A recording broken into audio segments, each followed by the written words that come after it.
91వ కీర్తన మొదటి 3 వచనాలు.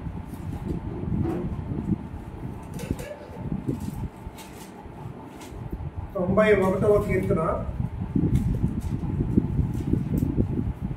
మొదటి 3 వచనాలు నేను చదువుతున్నాను.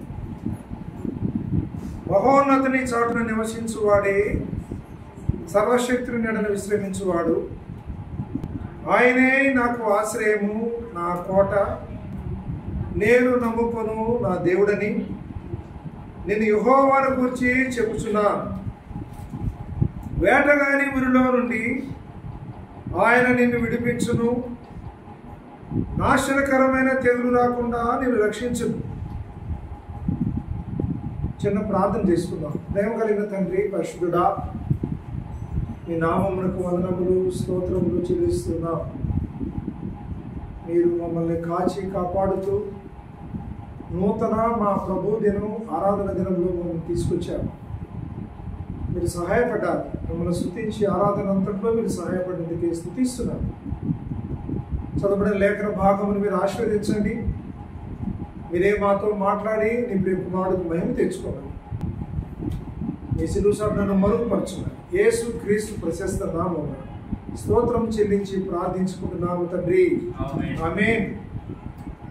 దేవుని వాక్యాన్ని మీరు ధ్యానం చేస్తున్నందుకే మిమ్మల్ని స్తుతిస్తున్నాను. ప్రభువుని బట్టి ఎంతో కృతజ్ఞత చెల్లిస్తున్నాను. 4వ వచనంలో కూడా ఆయన తన రెక్కలతో నిన్ను కప్పును అన్నాడు.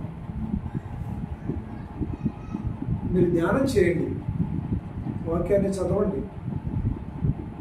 హృదయంలో ఎన్నో సంగతులు. ఆయన తన రెక్కలతో నిన్ను కప్పును. రెక్కలు కొన్ని దగ్గర బైబిల్లో బాహువులు అని ఉన్నాయి, దక్షిణ హస్తము అంది. ఇవన్నీ ఒకటే మాట. అంటే కోడి తన రెక్కల కింద పిల్లల్ని ఎట్లా కాపాడుతుందో తన బిడ్డలను ఆయన ఆ రీతిగా కాపాడువాడు. మనం అర్థం చేసుకోవడానికి పరిశుద్ధాత్మ దేవుడి మాట రాయించాడు. ఆ మహోన్నతుడు ఎవరికి అర్థం అవుతాడు? క్రీస్తు లేకపోతే ఆయన ఎలా గ్రహించగలరు? కోడి తన పిల్లను ఏ రీతిగా కాపాడుతుందో మనకు తెలుసు.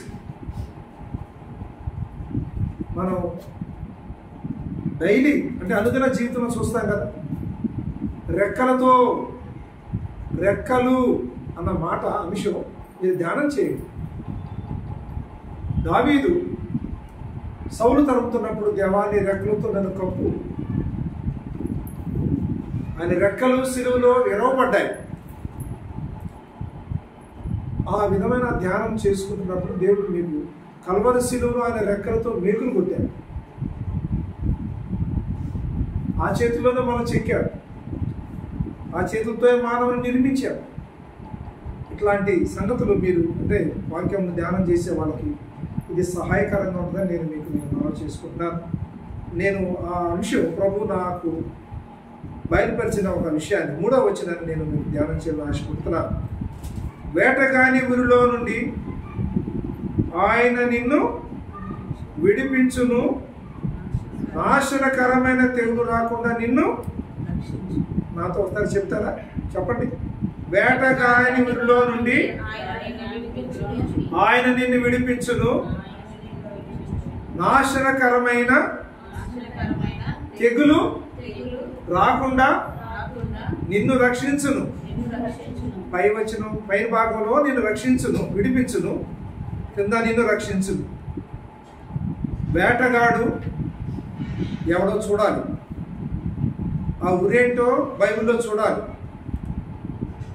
ఆ విడిపించడం ఏంటో రక్షించడం ఏంటో మనం చూద్దాం. నాశనకరమైన తెగులు, కుదరని రోగం అంటారు, అదే కుదిరిద్ది. నాశనకరమైన తెగులు, అమ్మో భయంకరం. ఎందుకు ఈ మోషే లేదంటే ఈ దైవజనుడు, ఈ కీర్తనకారుడు ఆ మాట రాస్తున్నాడు? వేటగాని ఊరిలో నుండి ఆయన మిమ్మల్ని రక్షించును, విడిపిస్తాడు, నాశనకరమైన తెగులు రాకుండా నిన్ను కాపాడుతాడు. ఏమిటి ఎలాగా విడిపించుట, రక్షించుట. విడిపించుట అన్నది శ్రీకాకుళం జిల్లాలో నేను బాగా నేర్చుకున్నాను. అక్క, రేషన్ బియ్యం వచ్చి విడిపించుకున్నారా కదమ్మా? స్టోర్ బియ్యందా? ఎంతక? రూపాయే. విడిపించుట అంటే కొంత డబ్బు కట్టి, అది రూపాయి అయినా 2 రూపాయలైనా కొంత వేల సొమ్ము కట్టి విడిపించుట, అంతే కదమ్మా?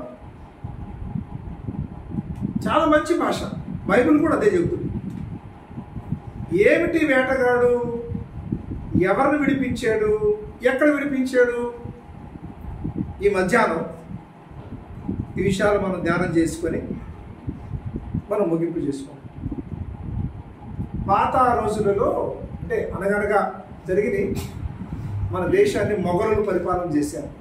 మొఘల్ చక్రవర్తి జహాంగీర్, షాజహాన్, అశోకుడు, వీళ్ళు పరిపాలన చేశారు. అమ్మా, చరిత్రలో ఉన్నాయి, పుస్తకాలు చదివారు. షాజహాన్ అనే ఆయన, జహాంగీర్ అనే ఆయన పక్షుల ప్రేమికుడు. అంటే పక్షుల ప్రేమికుడు అంటే ఇప్పుడు మన వాళ్ళు 2 పక్షులు తీసుకొచ్చి పెంచుకుంటున్నారు కదా, చిన్నగా ముద్దుగా. ఇది ఇప్పుడు కాదు, అప్పుడే ఆ రాజుగారు ఒక ఆయన రాజుగారు కనుక ఆయనకి ఏ కొరత లేదు. ఏ తప్పు ఉంటుంది రాజుగారికి? రాజుగారు తలుసుకుంటే దెబ్బల కొరత లేదు, ఏ కొదువు లేదు. ఆ రాజుగారు తన కొరకు ఒక ఉద్యానవనాన్ని ఏర్పాటు చేసుకున్నారు. చక్కటి ఉద్యానవనం, చుట్టూ బందోబస్తు ఏర్పాటు చేస్తున్నాడు, ఫెన్సింగ్. అందులో వివిధ రకాలైన మొక్కలు, ఆయా ప్రపంచ దేశాల నుంచి తెప్పించుకున్న మొక్కలన్నీ ఒక క్రమముగా ఒక విధమైన ఒక చక్కగా అమర్చుకొని ఆ తోటని తన కొరకు నీటి పౌంటే ఇది కూడా చక్కగా ఆ పాండ్ కూడా పెట్టుకున్నాడు. ఈ తోటలో 2 జంట పక్షులను ఆయన పెంచుకుంటున్నాడు. ఈ 2 పక్షులు ఆ తోట అంతా తిరుగుతూ ఉంటాయి, చక్కగా ఎగురుకుంటూ ఉంటాయి. ఈ నిష్కల్మషమైన ఏ పాపము తెలియని ఈ పక్షులు ఆడుకుంటూ ఒకటి పెనవేసుకుంటూ ఆడుకుంటూ తిరుగుకుంటూ ఉంటాం. ఉద్యానవనం అంతా ఎక్కడికి వెళ్ళడానికి లేదు. ఆ ఉద్యానవనంలో అన్ని చెట్ల మీద వాలుతూ తిరుగుతూ చేస్తాయి. ప్రతి దినమున ఒకవేళ సాయంత్రం వేళ ఆ రాజు తన రాజ్యంలో నుండి ఈ ఉద్యానవనంలోనికి వస్తాడు. ఆ గేటు తీసుకుంటాడు. ఆ గేటు శబ్దం తీయగానే అవి ఎక్కడ ఉంటాయో, ఎక్కడ తాక్కుని ఉంటాయో, ఎక్కడ విహరిస్తూ ఉన్నాయో తెలియదు. ఆ రాజుగారి యొక్క ఆ సమయాన్ని, ఆ శబ్దాన్ని గేటు విని చూసి అవి పరుగున వచ్చి రాజుగారి మీద వాళ్తాయి. రాజుగారు ముచ్చటపడుతున్నాడు, సంతోషపడుతున్నాడు. ఇంకా చెప్పాలంటే మీరేమనుకోకండి, వాటితో మాట్లాడుతున్నాడు. వాటికి చక్కగా ఫీడింగ్, వాటితో ముద్దాడుకుంటున్నాడు, వాటిని ఎత్తుకుంటున్నాడు. చేతుల మీద, తల మీద, భుజాల మీద, బాహువుల మీద ఎక్కుతున్నాయి. కొంత సమయం ఆయన గడుపుతాడు రాజుగారు. ఆ తరువాత మరలా ఆయన గేట్ వేసుకొని తాళాలు వేసుకొని మరలా వెళ్ళిపోతున్నాడు. ఈ విధంగా రాజుగారు తన రాజ్యంలో నుంచి తన యొక్క ఆ ఉద్యాన వనంలోనికి ప్రతిరోజు రావడం, పోవడం, రావడం, మళ్ళీ రావడం, ఈ పక్షులతో ఆడుకోవడం, కొంత సమయం అక్కడ గడుపుకోవడం, ఇదంతా ఒక వ్యక్తి గమనిస్తున్నాడు. ఏంటి రాజుగారు ప్రతిరోజు సాయంత్రం వేళ ఇలా ఒక్కడే వెళ్తున్నాడు, ఏ బందోబస్తు లేకుండా, ఏ సెక్యూరిటీ లేకుండా ఒంటరిగా వెళుతున్నాడు, ఏం చేస్తున్నాడని చెప్పేసి అతగాడు ఆ చాటుగా కొంచెం మాటలో ఉండి గమనిస్తున్నాడు. రాజుగారు మామూలుగానే, ఆయన యథావిధిగానే, ఆయన క్రమం ప్రకారంగా ఆ గేట్ తాళం తీసుకున్నాడు, లోపలికి వెళ్తున్నాడు. లోపలికి వెళ్ళగానే ఆ ప్రేమ పక్షులు, ఆ 2 జంట పక్షులు రాజుగారి మీదకి వచ్చినాయి. దూరంగా కూడా చూసాడు. వీడు కసాయి వాడు, కొంచెం చెడ్డ మనసు కలిగిన వాడు. చూసి వాడికి కన్ను కుట్టింది. కన్ను కుట్టి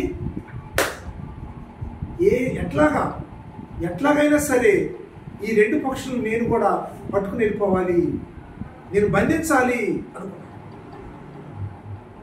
ప్రణాళిక వేసుకున్నాడు, ఆలోచిస్తున్నాడు. చాలా సమయం ఆలోచించాడు. ప్రతిరోజు గమనిస్తున్నాడు. రాజుగారు చాలా ఖరీదు, చాలా విలువైనవి, చాలా ప్రేమగా ఉండే ఆ మంచి యవన 2 పక్షులు ప్రేమతో ఉండగా వీటిని ముందు తీసేయాలి, పట్టుకోవాలి వీటిని అనుకున్నాడు. రాజుగారు వెళ్ళిపోయాడు.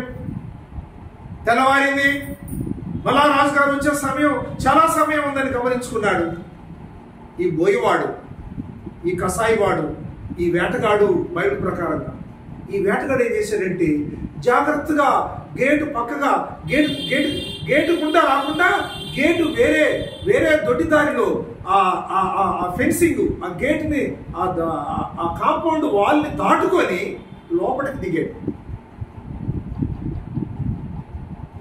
లోపలికి దిగి నక్కి నక్కి నక్కి తెలియకుండా, శబ్దం లేకుండా జాగ్రత్తగా, ఎందుకంటే ఎండిన ఆకులు ఉంటే కదా చెట్టు కింద, ఆ శబ్దాలు రాకూడదు, వచ్చి కూడా గమనిస్తాయి.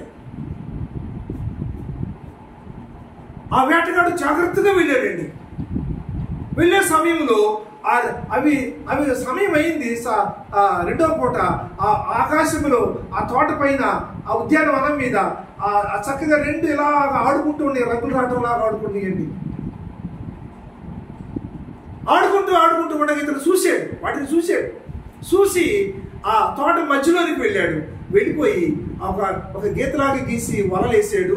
అక్కడక్కడ నూకలు కొని చల్లాడు, ఆహారం చల్లి ఆ వల గుచ్చి జాగ్రత్తగా, అంటే పిల్లి నడిచింది కదా శబ్దం లేకుండా, ఆ మునిగాళ్ళ మీద, అంటే మడయాలతో నడిస్తే శబ్దం వస్తుందండి. జాగ్రత్తగా నడుచుకుంటా దూరంగా వెళ్ళిపోయాడు. ఒక చెట్టు సాటున కూర్చున్నాడు. ఓపికగా కూర్చోవాలండి వేటగాడు, వెంటనే దొరకదు చేపలు. అరణ్యంలో వేటాడేవాడు చాలా ఓపిక పట్టాలి. చాటును కూర్చున్నాడండి. ఈ ఆకాశంలో ఎగినటువంటి ఈ పక్షులు, ఈ 2 తిరుగుకుంటూ ఆ ఆడపక్షి కిందకు చూసింది.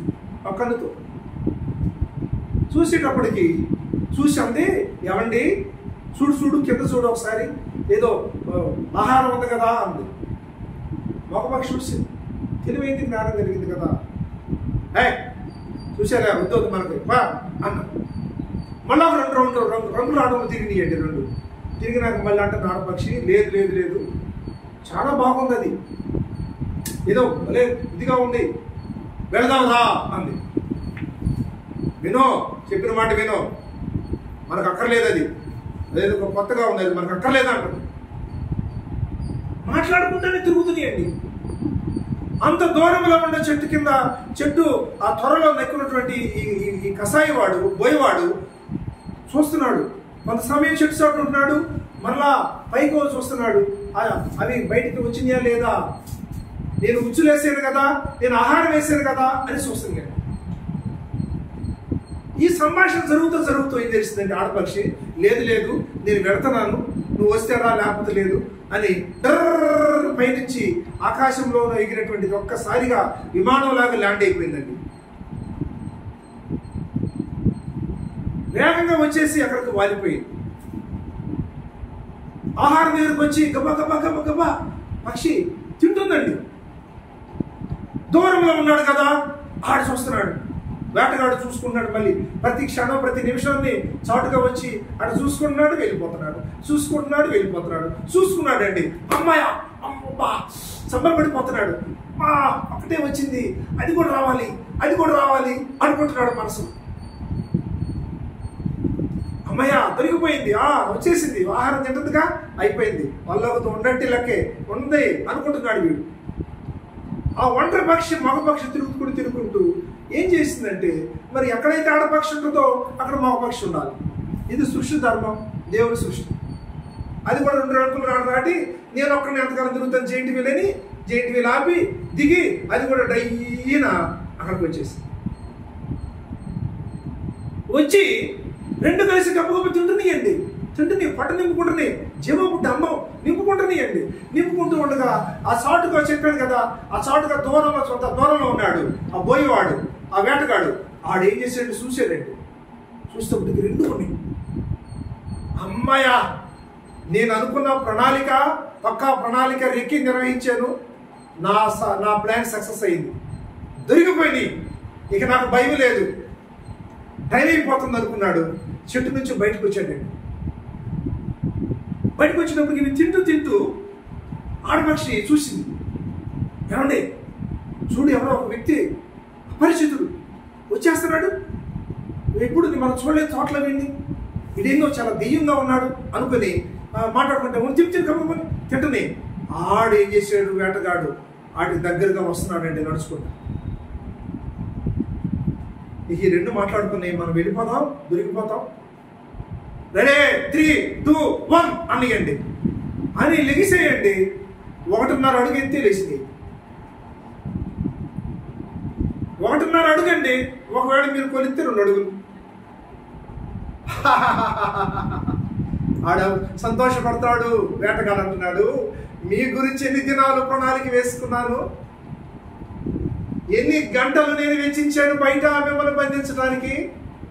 నవ్వుకుంటున్నాడండి, పకీరు వల్లే నవ్వుతున్నాడు. అవి 2 కేకలేస్తున్నాయండి. కాళ్ళు 2 తొరిగిపోయినాయి. కాళ్ళు 2 ఆ ఉచ్చులో పడిపోయి అటు ఇటు కుటుంబాలు ఆడుతున్నాయి, కానీ వాళ్ళ తప్పించుకోలేకపోతాం. వాడు భుజాన ఒక బుట్ట తెచ్చుకున్నాడండి. ఆ బుట్ట పక్కన పెట్టాడు, దాని మూత తీశాడు. ఈ 2 పక్షులను పట్టుకొని మొదట రెక్కల్ని ఇరిసేసాడండి. అబ్బో కేకలు వేస్తున్నాయి. పెడరెక్కలు ఇరిసేసాడండి వాటిని. ఇంకేం చేశాడు తెలిసినా, 2 కాళ్ళు ఇరిసేసాడు. జంతువులు ఇరుస్తున్నారు చూడు, పిల్లలు తినలేరని తల్లి ఇరిసింది కదా, 2 ముక్కలు చేసింది చూడు. 2 కాళ్ళు అంటే 4 కాళ్ళు ఇరిసేసాడండి. ఇంకా బాధపడతాం. వాడికి ఇంకా తనివి తీరల. రెక్కలు ఇరిస్తే పరిగెట్టింది అనుకున్నాడు, 2 కాళ్ళు ఎరగొట్టేశాడు. రెక్కలు లేవు, కాళ్ళు. ఆ ముక్కుతో ఏం చేస్తుందో అనుకున్నాడు. ఒక రెక్క తాలూకా ఈకను, ఒక ఎంట్రుకను గట్టిగా పీకాడండి. ఈ కంట్లో నుంచి ఆ కంటిలోకి పొడిచాడు. రక్తము నీరు కారుతున్నాయి. 2 పక్షులకు కళలో ఈ కంట్లో పొడిస్తే ఈ కంట్లో దిగొచ్చిందండి. ఎత్తి గంపలో వేసుకున్నాడు. వల చుట్టుకున్నాడు, మడత పెట్టుకున్నాడు జాగ్రత్తగా. సమయం అయిపోతుంది అనుకున్నాడు, వెళ్ళిపోదాం అనుకున్నాడు. కాళ్ళు తొందర చేస్తున్నాయి. గంప భుజాన్ని వేసుకున్నాడు. గబగబ వచ్చేసాడు గేట్ దగ్గర. గేటు దాటడానికి దాటుతున్నాడు. గంపాడ పెట్టాడు, పక్షులు పెట్టాడు. ఇవి 2 ఏడుస్తూ ఉన్నాయి. రాజుగారు వచ్చేసి సరిగ్గా రాజుగారు వచ్చాడు. ఏ బాబు ఏమిటది? ఆ స్వరం ఆ 2 విన్నాయండి. దాని రాజుగారి స్వరం విని ఎక్కువగా ఏడుస్తున్నాయి, తగలాడుస్తున్నాయి. మా యజమానుడు వచ్చాడు.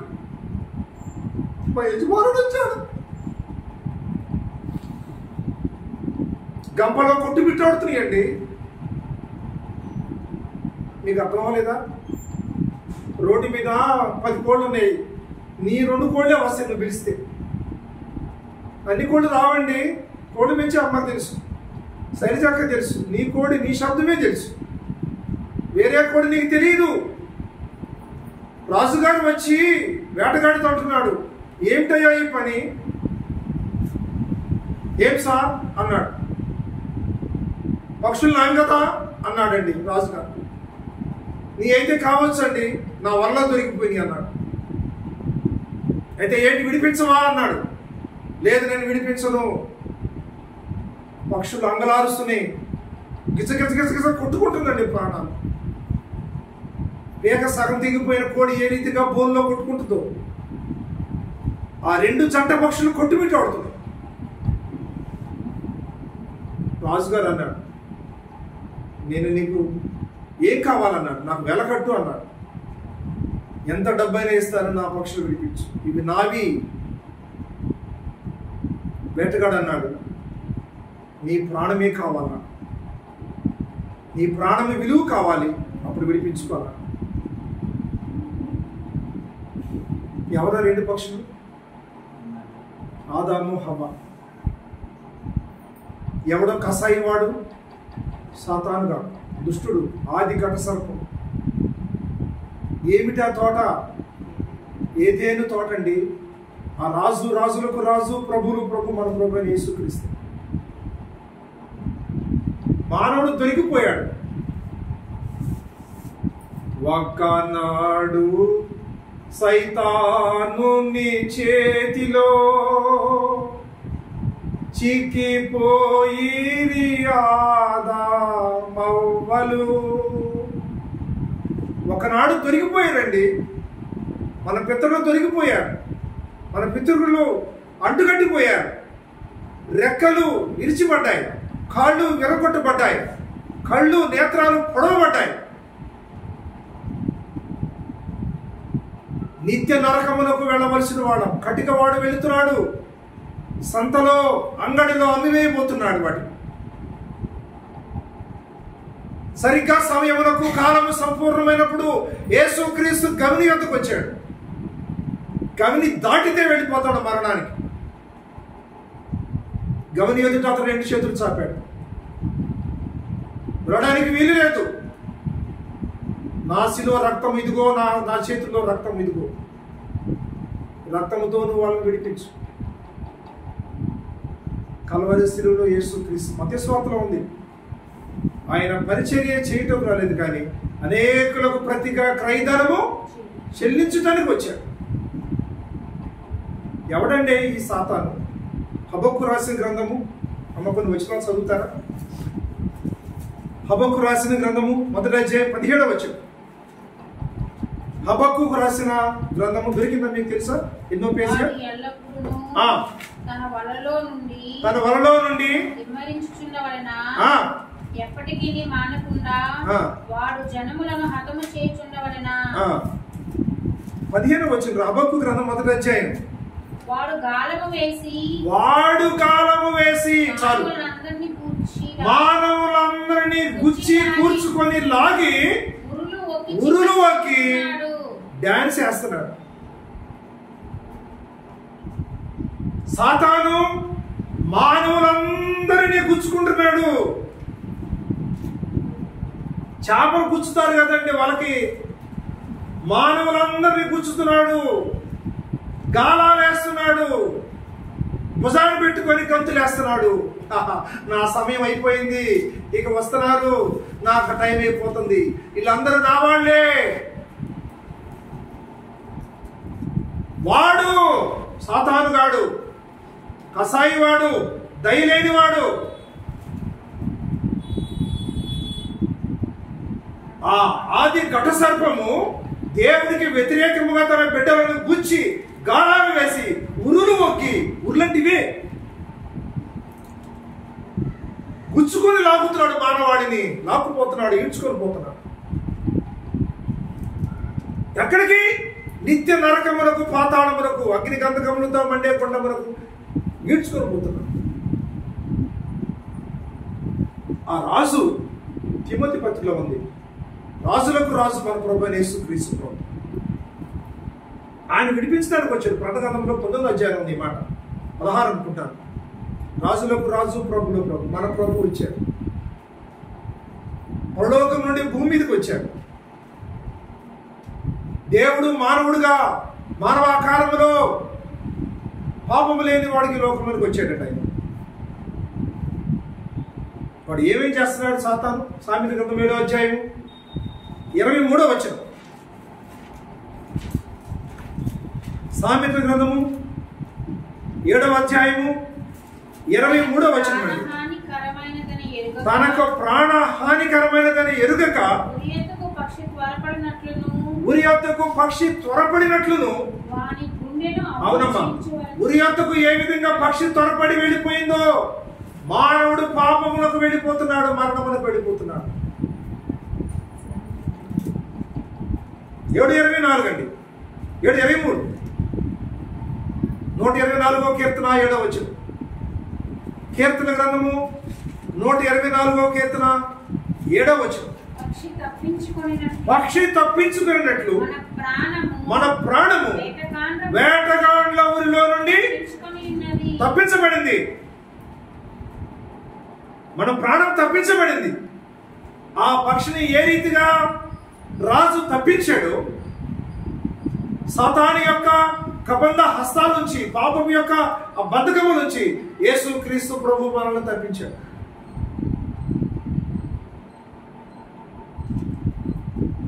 అతనికి రెక్కలు వచ్చినాయండి, కాళ్ళు మామూలు చేశాడు, నేత్రములు వచ్చినాయి. ఆ నేత్రములు అసలు ఆయన చూడాలంటే ఆశ. ఆ ప్రభు ఎప్పుడు ప్రత్యక్షం అవుతాడని చూడాలని నిరీక్షిస్తారు చాలా మంది.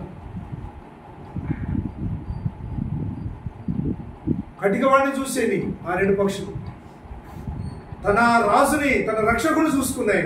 ఆయనకు వందనాలు చెబుతున్నాయి. అయ్యా, నువ్వు రాకపోతే ఒక్క గడియ ఆలస్యమైతే మా స్థితి ఒక్క క్షణం ఆలస్యమైతే మా రూటే వేరు, మా రూటే సపరేట్, నిత్య నరకాగ్నికి పాశములకు వెళ్ళవచ్చు.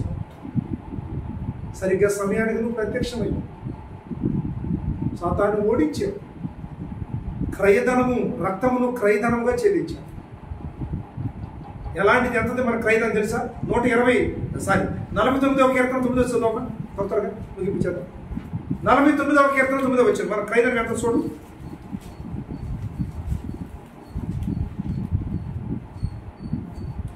వారి ప్రాణ విమోచన ధనము బహు గొప్పది. అటుండవలసింది. వారి ప్రాణ విమోచన ధనము బహు గొప్పది, వెలకట్టలేనిది, లెక్కించలేనిది. మన కొరకు మన ప్రభు కల్వరిశిలో కాచిన రక్తం అమూల్యమైనదండి, వెలకట్టలేనిది. కనుక నేత్రములు చూడకూడని చూసి, అది చూడకూడని. అక్కడ ఉన్న ఒక మాట చదువుతారా? 119వ కీర్తన 37వ వచనం, త్వరగా. 119వ కీర్తన 37వ వచనం. వ్యర్థమైన వాటిని చూడకుండా చాలమ్మా, థ్యాంక్ యూ. ఏమిటి వ్యర్థమైనవి? వ్యర్థము, వ్యర్థము, వ్యర్థము, సమస్తము వ్యర్థం. ఏమిటి వ్యర్థం? సమస్తం అంటే ఏంటి? ఒక ఆయన డబ్బులు కింద పెడితే తీసుకున్నాడు. ఎవరేం తెస్తా, నేనే తెస్తాను. ఆయన తీసి ఇట్లా అన్నాడు. ఏమిటండి అన్నా. సార్ డబ్బులు కాదు సార్, వేసిపోదాం కాదు. నాకు బైబిల్ ఏముందంటే, అపోస్తల కార్యములో వారు ఆస్తిని అమ్మి నగదు అంటే క్యాష్ డినామినేషన్ వేసుకొని అపోస్తలు పాదాలు ఎంత పెడతారు. పాదాలు ఎంత పెట్టారంటే పాద కింద పెట్టినట్టుగా ఏమా. మరి ఈయనేది తీసుకొని నోట్లో తల మీద ఇలాగ ముద్దు పెట్టుకున్నాడమ్మా. నిజమండి నేను చెప్పే మాటలు, నేను చెప్పేది నిజమమ్మా. వ్యర్థమైన వాటిని పౌలన్నాడు, డబ్బులు, లాభము ఏవేవి ఉన్నాయో పెంటతో సమానం. వ్యర్థము కానిది ఒకటి, ఆయన ప్రేమ,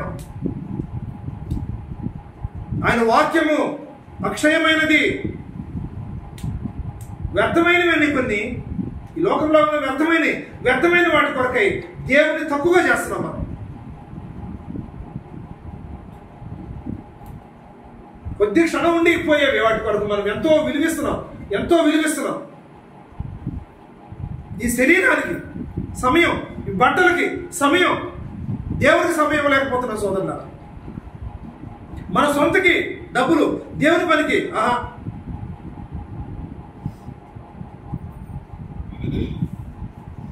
దేవుని ప్రేమిస్తున్నామా, వ్యర్థమయ్యే లోకాన్ని ప్రేమిస్తున్నామా? ప్రశ్న. నీ ప్రేమ చూసుకోండి. మీరు వ్యర్థమైన వాడిని చూడకుండా నా కన్నులు త్రిప్పివేయము. ఎలాగా? యోబు గ్రంథం 31:1. యోబు ఒక నిబంధన చేసుకుంటాడు కదా, నేను నా కన్నులతో నిబంధన చేసుకుంటున్నాను.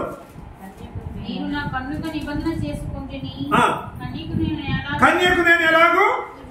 అవునండి, ఏమండి సినిమాలు నేను ఏదో పేపర్లో టైం లేదు ఎవరు చనిపోయారంటే ఎందుకన్నా ఒక అతను అడిగితే అన్న అదేదో సినిమా హాల్ అంటారా. అయ్యి మానవుడు ఎంత భయంకరమండి. సరే మనం పోవులే, మనం వెళ్ళడం టికెట్ కొనం అర్ధాకి వెళ్ళాం. చాలా మంది చేతిలో ఉంది, ఇప్పుడు చేతిలో ఇంట్లోకి వచ్చింది. అప్పుడు నేను చదువుకునే రోజుల్లో అంటే టీవీ ఇంట్లో, ఇప్పుడు చేతిలోకి వచ్చింది జేబులో ఉంటుంది, జేబులో ఉంటుంది. ఎంత సులువు అండి. చూడకూడని అన్నా కూడా వచ్చి వస్తాయి అందరు కొత్తవి. నేను అడిగి ఒక ఏందన్నా కొత్త ఇది ఏందన్నా ఎట్టెట్టు ఉంటుంది బొమ్మలు అంటే అన్న ఎంత కొత్త అన్నా అన్నాడు.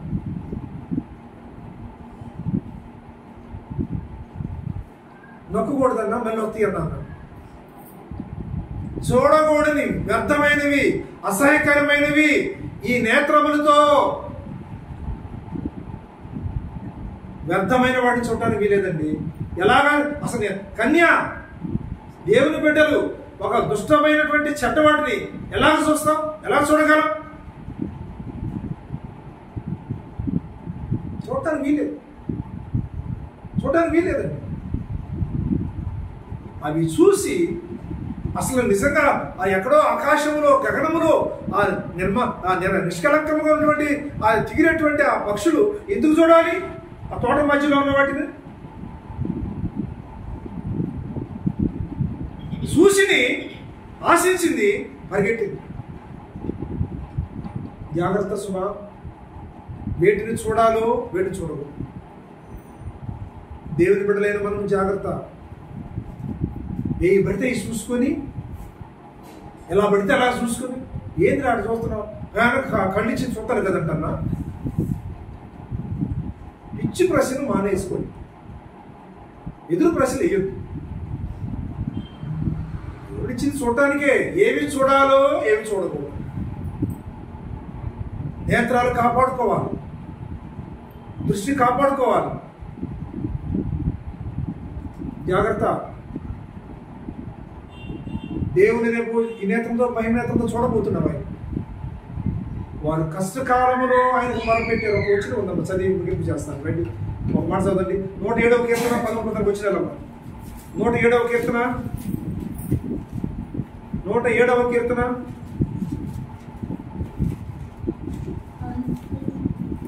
చదువు. వారి యెహోవాకు మొరపెట్టిరి, వారి ఆపదల నుండి వారిని విడిపించెను. పంపి వారి కట్లు తెంపివేసి చీకటిలో నుండి విడిపించారు. మరణాంధకారములో. ఇదంటే నా ప్రసంగ సారాంశం. అది జరిగింది. ఇశ్రాయేలు కట్ట చేశాడు, మేలు కల్వరిశుల్లో పొరపాటు చేశాడు. మనం కష్టకాలంలో ఉన్నాం, మరణాంధకారంలో ఉన్నాం, కటిక విధిలో ఉన్నాం, బంధకాల్లో ఉచ్చులో ఉరిలో ఉన్నాం, పాపంలో చిక్కుబడిపోయాం, బయటికి రాలేకపోతున్నాం. ఒక అతను ఉన్నాడు మా తెలిసిన మా కాలనీలో. సార్ తాగి సార్ ఏడుస్తాడు, వచ్చి చేతులు కాళ్ళు కొట్టుకోబోతాడు. ఉదయ్య సార్ నా కోసం ప్రార్థన చేయండి, నేను బాగుపడాలని ప్రార్థన చేయండి అన్నాడు. నిజమే, కానీ 4 రోజులు మర్చిపోతాం. ఎంత చెడిపోయిన వాడైనా, ఎంత దుర్మార్గుడైనా, ఎంత పాపాత్ముడైనా నేను బాగుపడగలనా? నేనెందుకు బాగా బతకూడదు, నేనెందుకు బాగు కాకూడదు, నేనెందుకు కష్టపడకూడదని ఆశపడతాను. ఒక్కసారి అనుకుంటాడు, ఎందుకు ఇట్లా నేను లోన ఆత్మ మనకు అందిస్తుంది. వారు కష్టకాలం యెహోవాకు మొరపెట్టారు, ఆపదలను వాడు విడిపించాడు. వారి కట్లు తీసివేశాడు, చీకట్లో నుండి మరణాంధకారంలో నుండి వారు విడిపించాడు దేవుడు మనం. చివరిగా యెషయా గ్రంథం 38:17 అమ్మ. యెషయా గ్రంథము 38:17 వచనం.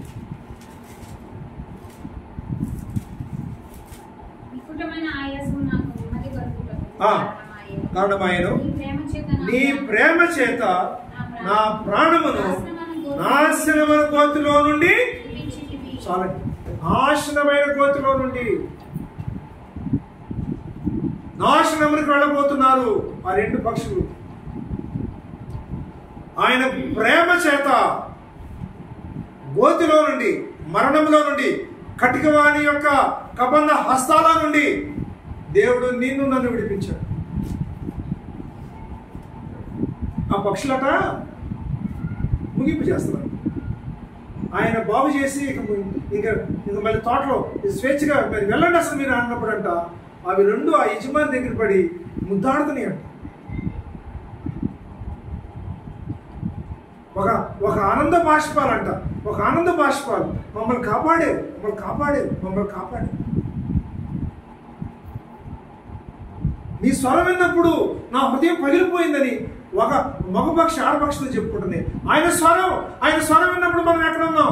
దాక్కున్నాం, బాధపడ్డారు, వేదన పడ్డారండి. ఆయన స్వరము, నీ స్వరము పాట. ఆయన స్వరం వినపడబోతుంది. ఇదిగో పెళ్లి కుమారుడు, ఆర్భాటముతోను ప్రధాన దూత శబ్దముతో ఆయన స్వరం వినపడబోతుంది. లోకమునకు కాదు, సంఘమునకు, అనగా నీకు నాకు, అనగా దేవుని ఎరిగిన బిడ్డలకు, పరిశుద్ధులకు ఆ స్వరం వినపడబోతుంది. రాజుగారి శబ్దం విన్నప్పుడు అవి కేరెత్తలు కొట్టినాయి, గంతులు వేసి పరవళ్ళు తొక్కి.